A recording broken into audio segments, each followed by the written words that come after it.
Кырсык Кашкалактын ортосунда деген кеп бурак айым үчүн өткөн жылдын күз мезгилинде далилденди көрүнөт. Дегенен бир жыл мурун өз эмгектенген ишканасынан жабырланып, бүгүнкү күндө 4 баланын жалгыз боюн эзип майып болуп отурат.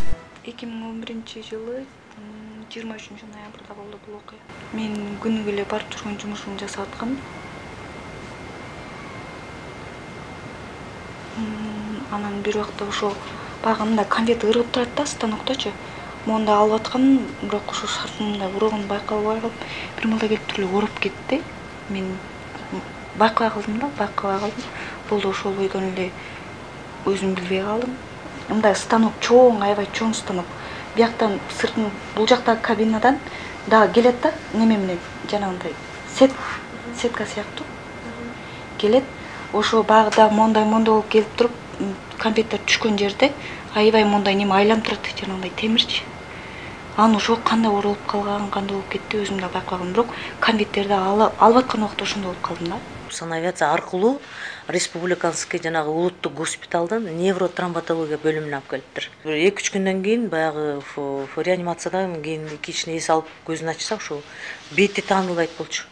Беттери, немелери таанылбайт деп кыз айтып атат, эми кыз да тактап айтат, көздөрүнүн баары тең. Денелерде терилери да сыйрылып кеткен. Муну алып чыкканда, баягы ийилип кеткенде, омурткалар сынып жүлүнгө жанчып, анан бүт денелерин тутуп кеткен да, беттеринен бери эме болгон. Бул эми башынан дагы деп атат, кээ бир нерселерин унутуп калып, кээ бир эстеп ушинтет азырчы. Башынан да катуу эме алган дейт. Ошол жерден эгерде өзүнүн позвоночниктерин кыйналып атканда, ошол 4-улуттук шаардык больницага алып барганда мүмкүн башкача болмок деп атат профессор Жумабектин айтымы боюнча. Алар ошол жерде жасатканда туура эмес, эски баягы эме боюнча жасалган дейт. Аркасына жанагындай темир коюлган ушундай дейт. Ошонун баарын алып салышты кийинки операцияда. Кандай гана жумуш болбосун, жумушчуларга дегенде ишкананын жетекчилиги тарабынан коопсуздук боюнча түшүндүрүү иштери жүргүзүлүшү абзел. Жумуш берип аткан тарап жактыкы внутренняя инструкция деп коет. Ошо техника безопасности инструкцияларын түшүндүрүп, ар бир работниктерге түшүндүрмө жүргүзүш керек болчу.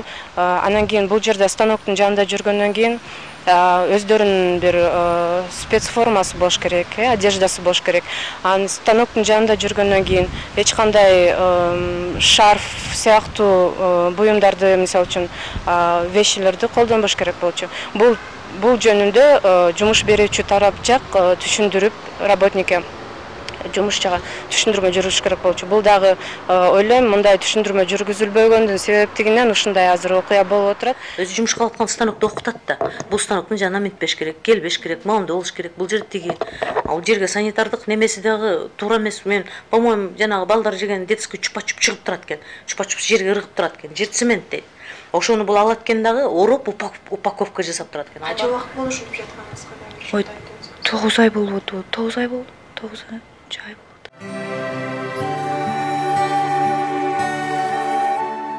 Эки оор операцияны башынан өткөргөнү аз келгенсип, эми өмүр бою дары-дармектин кулу болуп калганы өкүндүрбөй койбойт. Мынакей, үйгө туалет жасайт төшөктүн үстүнө. Азыр тамакты болушунча аракет кылып кичине тест берип атабыз эми. Мүмкүн кандай болот эми, бирок майып болуп калды да. Ушу сиздер эмнени талап кылып жатасыздар?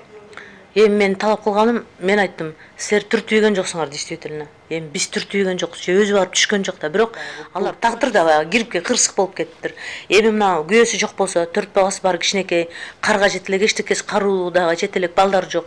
Бир комнат хотя бы бир кичине үстүнө бирдеке болуп койгула, себеби бул эми ар дайым медициналык жардамга муктаж да. Муну айылга алып барып салганда кантип барып келип турат ошто. Ушул жерден бир комнат үй алып бергилесек болбой атат. Биз берчүнү бердик. Биз эч кандай эчтеке бере албайбыз деп атат. Ошондо эмне беришти? Ал 22 миң берди дейт. Бирок баланын өзүнөн сурадым, 17 миң берген дейт. Томографияга түшүрүп беришиптир, санавиация чакырып келишиптир. Анан кийин Жумабековго мен жаткызганда сага эмнесин сатып берди, жана белине корсет алып беришиптир, кыз айтса. Бир 8-9 миңге дары алганбыз. Ошол дарынын да бербей жүрүп 2 айдан кийин ошол дарынын эмеси деп берип кетиптир. Анан коляскага алдырттым, мен заставить этип атып. Коляскага салып, хотя бы ар бер эметели деп коляскага беришти. Ушул андан башка баласына 1 миң сомдон, 1,5 миң сомдон кылып бир жумада бир жолу апаңа бирдеке кылып тур деп. Анан отун алып келип берип турдук дейт. Мен аларын көргөн жокмун, баягы квартирага кыштын күнүндө. Анан бирке тамак ашына каралашыптыр. Эми баш аягы биз эсеп кысап келсек макул бир 50 миңдикпей ушундай жардам бериптир. квартира алууга деле укуктуу да. Анткени себеби чыккан чыгыш эмелер барго, чыгымдары, компенсация, плюс еще моральный вред. Анан бул жерде эженин сөзү боюнча бул күйөөсү жок экен, өзү жалгыз, 4 баласы бар экен. Бул үй бүлөдө жалгыз гана эмгектенип акча тапкан. Бул дагы бизде юридикалык тоже имеется, да, значениясы бар. Анткени бул өзү жалгыз 4 баланы бакчу.